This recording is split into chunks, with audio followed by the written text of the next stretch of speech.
the red light is on. It's Wednesday night, and the UFC is back. Man, we say cheers to UFC 300. What a hell of a run they gave us. I'm Dave Anarch, and to my left is the ruthless one, Elle Dawson. Elle, how are you tonight? I'm doing good.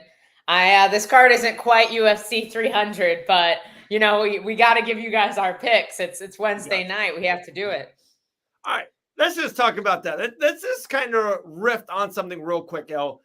Are you a fan of the UFC is back? It's a fight night. It's on ESPN. It's free if you have ESPN Plus. Are you okay with the UFC putting out a card like this? And let's just be brutally honest. It's a weak card. It's a pretty bad fight night card. Are you okay with them putting this card out there, or would you rather them take the Alex Perez fight and the Karina Silva fight, put it on the St. Louis card and blow it up? What's your take on that? I'm mixed on it. I understand why they need to put out this many events. Like if they were to just skip this week and split up the good fights over the other cards, then we're left with a bunch of guys that are growing in the sport that don't have fights. Like these cards are necessary. They really are. And I think the only reason we hate this card so much is because it's the first card after UFC 300. And which was the best card of all time. Like I will die on that hill. Like that was the best MMA card that has ever happened in the history of the sport. So it's hard to follow that, man. It's just hard to follow it. No, I agree. It is. But like this card is a weak fight night card. There's even a couple weeks ago, the Brendan Allen, Chris Curtis fight, like that's a good fight. And there was other fights on it. You know, there's even been some more Apex cards that you're like, okay, it is what it is. Guy, we just saw Rose Namajunas on a fight night. She's a humongous name. Are you ready for this? There are 0 future UFC Hall of Famers on this card. There's not one legitimate guy or girl that can, to me, be a world champion or be a Hall of Famer one day. That's my take. That's fair. I mean, I will say like Karina Silva, undefeated in the UFC, big finisher, very talented young lady. I could see her making some waves at flyweight eventually. But that's about it. Yeah. Like yeah. It's a weak card. But guys, also my other little thing. So next week, UFC Brazil, UFC 301, Rio with Jose Aldo coming back, the flyweight championship on the line. There's a little part of me too that I think if anything happens wonky in the next 5-7 days of those flyweights, if Nicolau puts on a great show or Alex Perez does those massive leg kicks, doesn't get hurt, they're like, I bet you the UFC's like, boys, keep your weight down. You never know. We might push each other next week. Maybe. Yeah. No. Any chance? Any? I mean, it's more important for them to keep the main event on 301 than the main event on this card. No, that's what I mean. So it's like if someone falls out, just say Usyk, tears his ACL tomorrow. No, yeah. Like if that happened before the fight, I wouldn't be shocked. But at the same time, neither guy is really in a spot for a title shot. I agree. So I would think more likely it would be like Royval is like, oh, I'll step up on super short notice. Like I can make the weight. Like I'm keeping. Did you see Royval, by the way, saying, "Hey, I want #1 contendership. I want to be on that Denver card in the summer." Did you see that? No. Yeah, that was pretty cool. I like it, dude. Talking about Royval, the last loss that Mateus Nicolau lost was to Royval. So, Yeah, starched him. Nicolau. Nicolau. I believe in you. No, I'm not saying it again. I'm done. It's Mateus. That's it. Mateus, Nick. We're going to Nick. We'll just call him Nick. Yes, we're going to work, fight finesse. We're cool. We're going to call him Nick, But guys, enjoy the card. It's free fights, ESPN Plus. You can put it on the background. But fights are back. The UFC is back this weekend. Like I said, we're around 10 days away from UFC 301. We at Fight Finesse will be doing another watch along. Cannot wait, guys. The King of Rio, Jose Aldo's back. I never thought I would say that. Crazy time. But all right, let's get into it. It's not the best card, but we're going to make it work. What's your best bet on the card? We can still make money, yo. We can still win money. Money is green. Let's still win some money. What you got? I hope so. I'm going to take Janata Denise to win inside the distance over Austin Lane. I think that the UFC is setting Denise up for this is just a softball for him. He really does have an impressive kickboxing resume. He is a really technical striker. I love seeing guys like that come in at heavyweight because it's just not very common that we see Right. like these really technical heavyweights coming in early, like it's a new age. It's a new age for heavyweight, and I love to see it. So I really do think the UFC is setting him up well. I like Austin Lane. He's an athlete, like former football player. Yep. But he's chinny. He's been knocked out, I think, 4 times in his MMA career, and he is there to be hit. So we've got, Denise, who's going to be more technical. He's going to be a little quicker on the feet, and he's going to be able to stay safer. While Austin Lane does have power as well, I just think he's too hittable here, and this is just a perfect opportunity for Denise to get a big debut win. Very cool, very cool.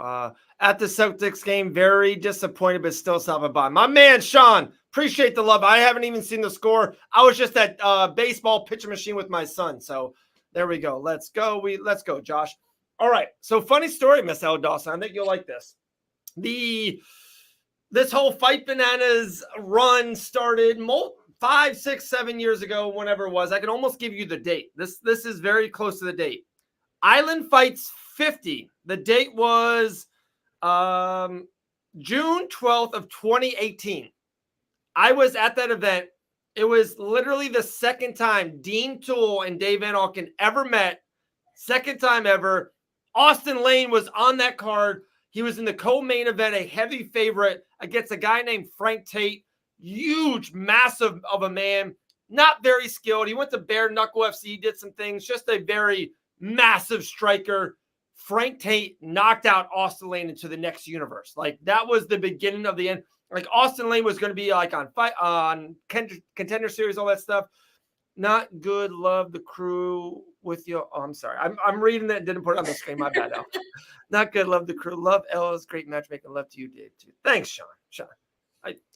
We love Sean. Thanks. I know. Thanks for being here, man. But yeah, I remember that because I'm like watching it, and like Austin Lane was like one of the big favorites. Island Fights 50, knocked out, like massive, crazy knockout. So there you go, little backstory love. So I love that pick. So I'm just going to double down on that pick. So I looked at it. We talked off air about it. To me, Karina Silva as a -150 favorite. Lipsky's got a good little run, 3 wins in a row, impressive. The UFC's hard to win for sure. But Silva at -150, to me, is my best bet. I love that play. I like that play a lot. Yeah, I do. I like that as well. I think she, like, when I love guessing lines, you and I go back and forth sometimes. I would think she was like a 240, 250 dog, really, not a 150. So, hey, there you go. Yeah, I don't hate that either. Okay. You have a underdog on the card that you like or dislike? I actually have a few. I think there's some good value in a couple. I settled on one, and I'll get to that in a minute. But like, I like Alex Perez. I have a feeling like he looked good against Mikhailov. He's not the guy that I'm gonna like die on a hill over, but there's value there. There's value. I said there's value there, Dave. I didn't say I'm picking him. I said there's value. Okay. Right. That fight. We'll get into it later, but I don't hate Alex Perez. Honestly, Austin Hubbard's kind of a live dog too. Yeah. I did see people a little bit too high on him, I think, as well, at like being like shocked that he was an underdog. Figlix lost his debut to Fares Ziam, who is honestly underrated. Like, I used to not think he was very good, and I'm wrong. Like, he is very well-rounded. He's a really technical striker. He's just boring, so he isn't thought of as highly as he should be. But that's a tough debut, and, like, he went 3 rounds with Ziam. I think there's some value in Hubbard as well, but once again, I'm not sold on it. I think the best dog on the card is probably David Onama at +150. And I really like Jonathan Pierce. What did Sean say? Are you talking smack? Don't give 3. I'm not doing a 3-leg parlay today. I'm done with them, Sean. They're over. We're never doing it again. We're done. From now on, they're 5-leg parlay. No, I'm kidding. How wild would be that hit? Yeah. No, anyway, David Onama has really good value here. I love Jonathan Pierce. I think he is honestly more technical than David is, and I think he has more routes to win this fight than David has with his grappling. The problem is David is so unique. He is really slippery. He does things that a lot of people can't do. Like, it's really hard to hold David Onama's back, for example. Like, he does this crazy explosive spin. He spins into these guys, and it shouldn't work, but it does. So I feel like I expect him to have the heart to fight through these grappling exchanges with Jonathan Pierce, very similar to his last fight, which he was losing. But then it didn't matter that he was losing because he still landed the knockout shot. And I think David can absolutely do that. He's very dangerous on the feet, and he's very unique. He's a very difficult guy to get ready for, and he has the natural gift of cardio. Like, David never gets tired, ever. Like, unbelievable cardio. Love that. Two things real quick. Sean said it, so I looked it up real quick. I guess the Boston Celtics just lost. That's a big loss right now. I know, El, you don't care anything about the NBA. Big loss, Sean. Sorry, dude. Heat won. Wow, crazy. Dude, my big dog, I cannot believe you said this. I think usually I can guess your ways, and, usually you and I are on the same wavelength. Tim Dirty Bird Means as a plus 230 favorite? I mean, dog? No. That fight's a toss-up for me. Like, no, it's not a toss-up. It's not a toss-up. Uros Medic should win that fight. It's just, I don't know what to expect from Tim Means. Like, yes, he has tons of experience, but he's old as shit. And 9-2 is technical and clean. And Tim Means isn't necessarily like a great grappler, which tends to be where Medic struggles. I don't know. Medic has looked good at welterweight. Like, he has. So I'm torn on that fight. There's value. I think there's value. A lot of value. And Tim Means is a really tough guy to fight. But I'm not like, I didn't look at that and go, oh my God, I can't believe Tim Means is this big of an underdog. Usually, to me, at a plus 235, maybe I'm just off on Medic. Maybe I just not as high as others or yourself, El. Like, I just like he's solid. Like, he's 3-2 in the UFC. He's only got 9 professional fights. Every time I watch him, he's never flashed me. Like, right. Yeah. We use him way too much, but when Grant smashed old Madsen, right? At that time, Mike Madsen was like undefeated. There was a domination. Like, Grant leaped off the screen of like, wow. Who did Grant his last win against? Demir. Yeah, Demir. Dude, Demir, top 15 guy, dangerous. Grant dominated, leaped off the screen, like just stuff like that. Right. You never had that moment from Medic. Yes. Right. I've never felt that with Medic. So now you're fighting like Tim Means, who's like gritty, won't go away. He's not going to give Medic the fight. You're going to have to beat Dirty Means. He gets dropped a lot. That's my concern for Means here is just that he gets hit and he doesn't get finished a lot, but he does get dropped a lot. Medic does have power at welterweight. I don't think he necessarily had a ton of power at lightweight, but he's looked better at welterweight. He knocked Matt Semmelsberger stupid.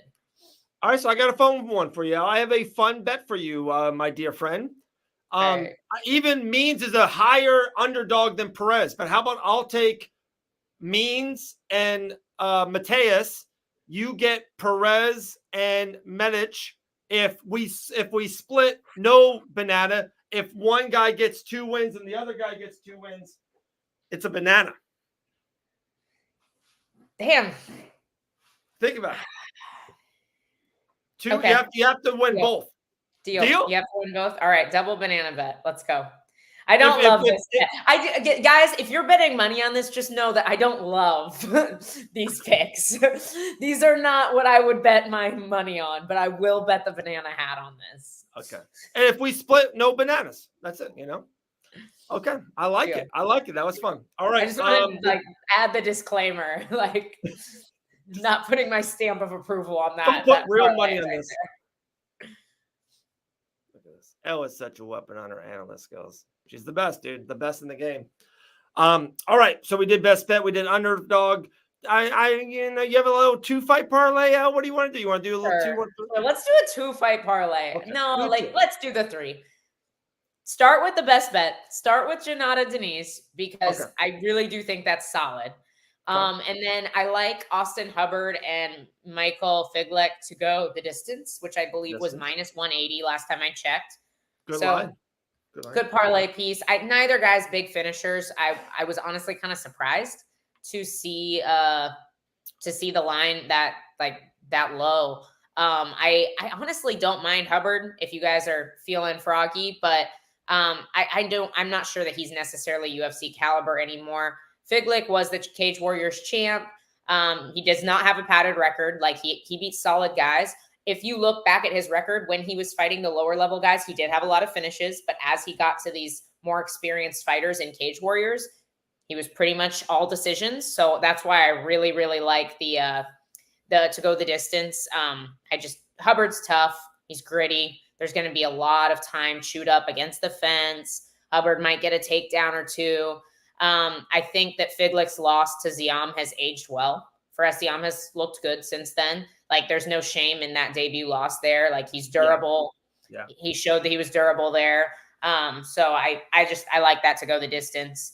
And then I love Karina Silva at minus 150 as a parlay piece. Love that. Like you brought up earlier. I am surprised she's not a bigger favorite, but obviously Lipsky has looked good recently. I just personally like the Casey O'Neill win for me. It just hasn't aged great. It just hasn't. I used to be really high on her, and I think I overestimated her a little bit. So I'm more impressed with like Silva finishing Marina Moroz, and having these really impressive early finishes. She finished. She leaps off the screen, Elle. Well, when she's 100%. Phenomenal, jumps off the screen. She's just so dangerous, and Lipsky has looked really good, but she has struggled with good grapplers in the past.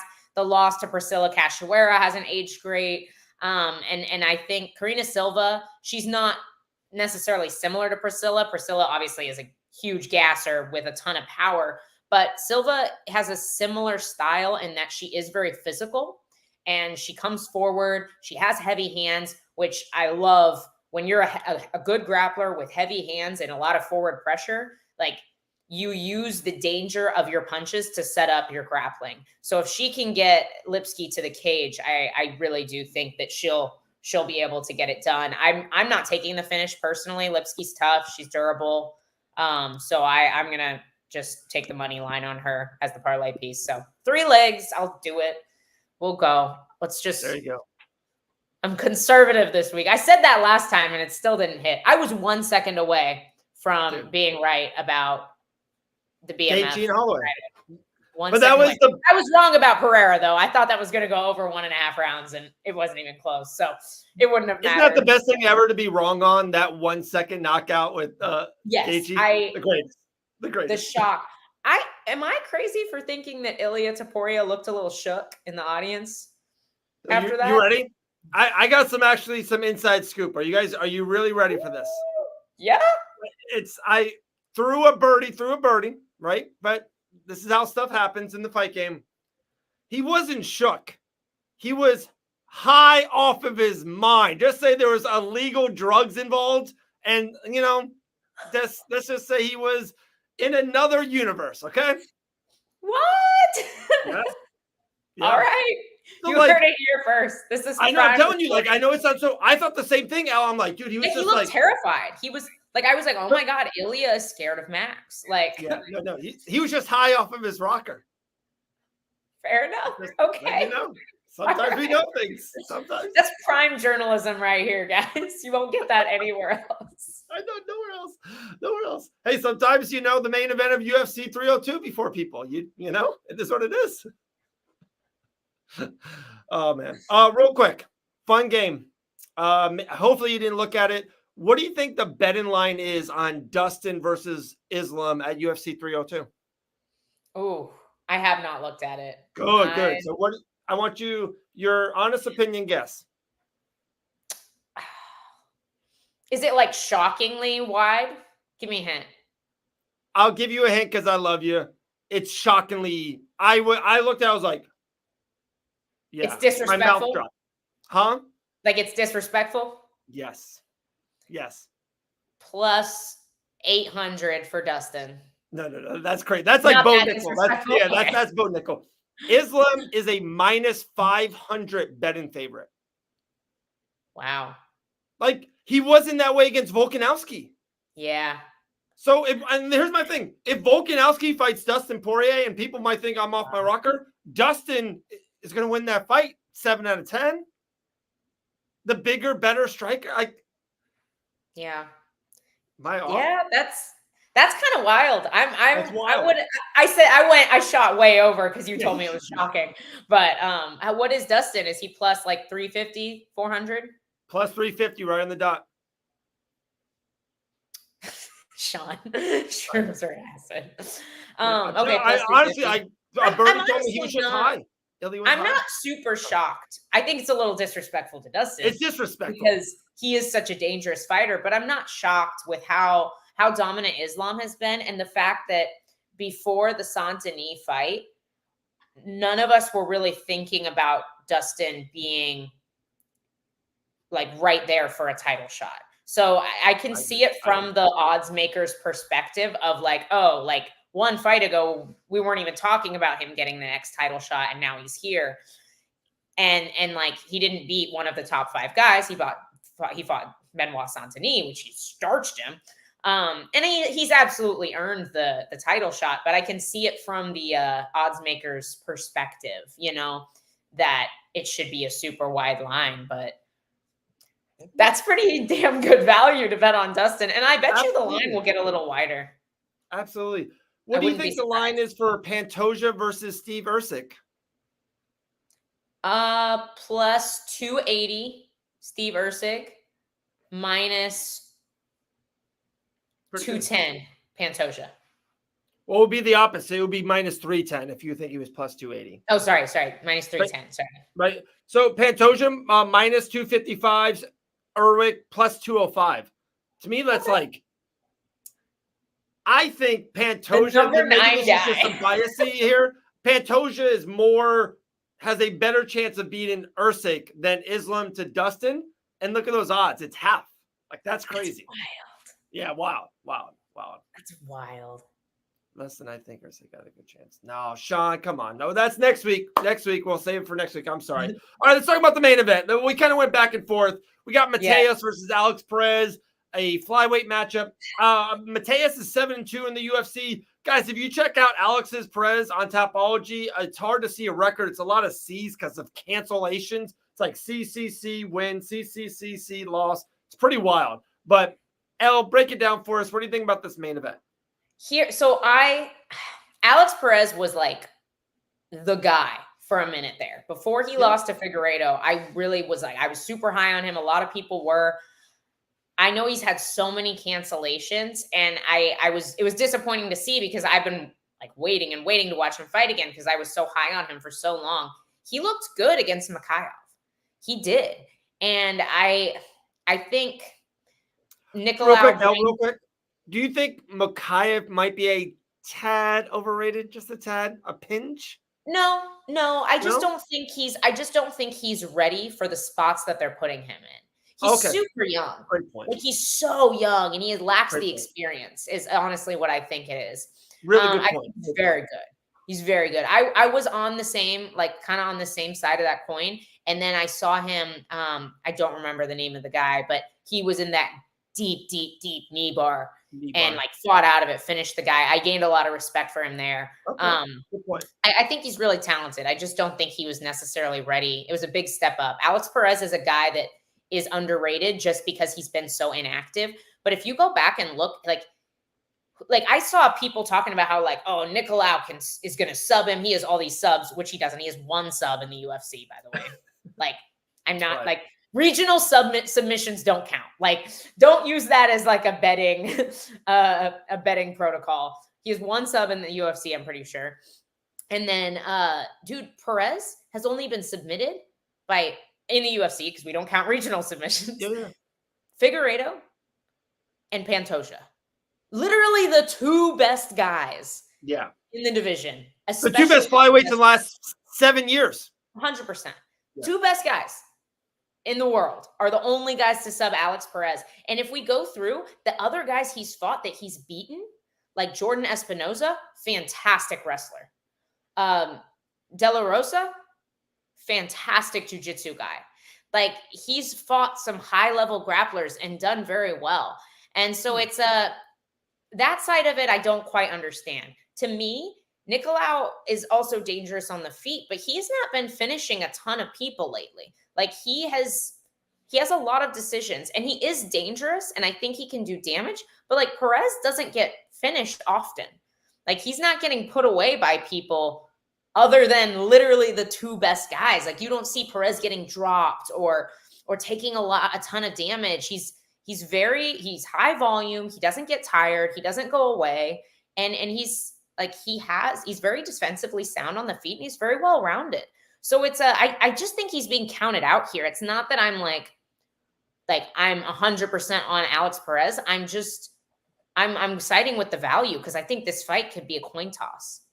It really depends on if Perez is still Alex Perez, which he looked good against Mikhailov. And I think Mikhailov really does have the talent, especially in the grappling areas.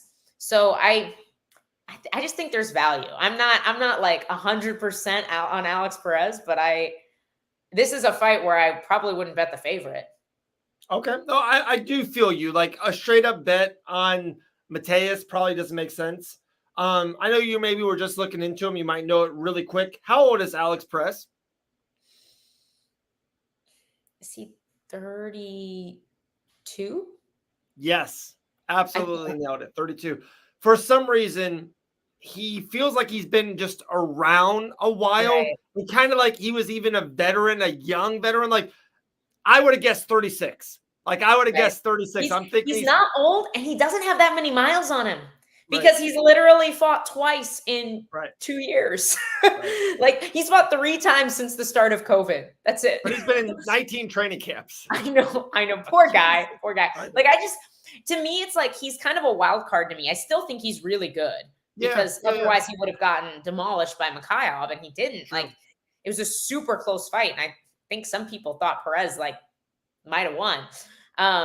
But it's a toss-up for me because I don't know if he still is the same guy he used to be, or if all these injuries and illnesses and weight cuts and fight camps and just like the time off, I don't know what he looks like, I think Nicolau is very good too. The split decision win over Manel Kopp is probably his best win. Yeah. So that's a good win. That's a good win. It's a good win. So it's not that doesn't have the tools to beat Perez. I just think he's being discounted here. No, I like it. I respect it. Guys, UFC Vegas 91 Saturday, absolutely free on ESPN Plus. I did something today, Al. You ready? I did something. I cannot wait. I might have to call your lovely husband, Grant, because we do this a lot together. Yes. We have cards. Brand new 2024 Topps Chrome cards. I think I get like a special chrome refractor in this box. So I'm pumped. So we'll do this at a later date. But anything else? I think we did it. Anything else? MortalsFightClub.com. Go check that out. Go play the game. I said go play the game. Yeah. Oh, yeah, dude. Still watch this card. I feel like these cards can be sleepers. Like, you're not gonna know some of the people. You're not gonna be excited about it, but that doesn't mean there aren't gonna be fun fights. Like, I feel like a lot of these fight night cards are like that, where there just ends up being fun fights with guys you don't know. Hubbard and David is David Onama is a good fun fight. Tim Means, it will be in a fun fight. There's 2-3 heavyweights. Anything can happen. Silva, to me, Karina Silva, she jumps off the screen. She is worth the watch. She should be a title contender, challenger in the near future. So, she's a stud. So, and then the main event, you never know what can happen in the next 8 days. Not free, got to pay ESPN Plus subscription, but I got ESPN. Dude, if you're watching fights, if you're watching this podcast, you have ESPN Plus. Come on. It's free with ESPN Plus. We'll say that. We'll say that. Yeah. It's worth the It's rest not of the $80. cards are worth paying for ESPN Plus. So you Yeah. may as well watch this one too. David Anama. There we go. Whoa, here we go. David Anama love. Let's go. Yeah, guys, lots of value on David Onama. I really do think the value is there as the underdog. How many times did you think he was going to beat Nate Landwehr? Like 4 times. I thought he had that fight. Nuts. That fight was insane. Nuts. Like, I don't know how. That's the first time I've ever seen David kind of tired. Because I think Nate Landwehr is another guy that's similar to David, where they just have the natural gift of endless cardio. That was an incredible fight. Super fun fight. Guys, next Tuesday, 1 to 3 p.m., Fight Banana Show live. Elle will be with us all the time. Grant Dawson will be on the show next week, so pump for him. He's got a big fight on June 1st, UFC 302. We will be doing, guys, next week, Tuesday, Fight Banana Show live for 2 hours. Jillian the Savage Robertson's coming back, by the way. She just texted me. Next Wednesday night, Ben and Bananas. It's a pay-per-view week, so let's call our main man, Rafael Esparza, getting back on the show. And then Saturday, another free watch-along with us, probably around 9:30, a little prelim action to the main card. So we'll be live for around 3.5, 4 hours, and cannot wait. Big stuff, like always. There we go. Let's go. Anything else, though? Nada. Thanks, guys. Right. Appreciate y'all. We'll see you next Tuesday and Wednesday and Saturday. All week. Let's just go live all week, Dave. Let's call. Maybe we'll do this. Maybe Grant and I, or me and you will do it, or all of us will do it. So we'll do like Tuesday, Wednesday. I don't know. We'll do multiple live days. Appreciate you guys. Follow Fight Bananas on Facebook, YouTube, Twitter. Follow Elle. Follow me if you want. I don't know. Just follow Fight Bananas,